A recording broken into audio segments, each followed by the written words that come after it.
Sementara itu pasca terjadinya bencana tanah longsor di areal Pura Tratebang, beberapa waktu lalu di kawasan wisata Kebun Raya Bedugul kembali dibuka setelah dilakukan pembersihan.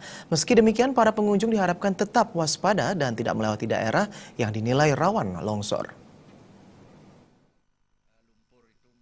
Kepala Pelaksana Badan Penanggulangan Bencana Daerah BPBD Tabanan Gusti Ngurah Made Sucita mengungkapkan, penutupan kawasan Kebun Raya Bedugul beberapa waktu lalu disebabkan masih berlangsungnya proses pembersihan akibat longsor di areal Pura Tratebang di Kebun Raya. Pembersihan ini dilakukan dengan melibatkan berbagai unsur sehingga cepat rampung. Sementara terkait pembangunan dan perbaikan, Dinas Pekerjaan Umum bersama Bapeda Tabanan telah menyiapkan anggaran dan melakukan perbaikan. Gusti Ngurah Made Sucita menambahkan, kondisi kawasan Kebun Raya Bedugul tetap aman dikunjungi. Hanya saja ada beberapa daerah yang sebaiknya dihindari saat musim hujan. Di daerah-daerah itu jalan menjadi licin dan telah dipasang papan peringatan oleh pihak pengelola.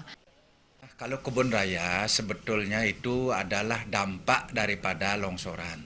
Kalau dari segi katakanlah bahaya di sekitar kebun raya ini ya tidak ada bahaya tapi standar akibat cuaca ini. Tetapi itu karena ya tidak layak atau tidak bersih di kondisi kebun raya ini sementara ditutup itu. Sekarang mungkin sudah dilaksanakan pembersihan.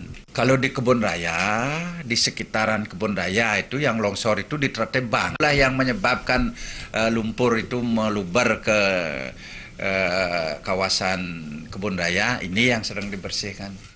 Selain di kawasan Bedugul, sejumlah tempat di Tabanan yang termasuk daerah rawan bencana telah dipasangi baliho dan spanduk peringatan ancaman bencana. Trimajer dan Ngurah Wire.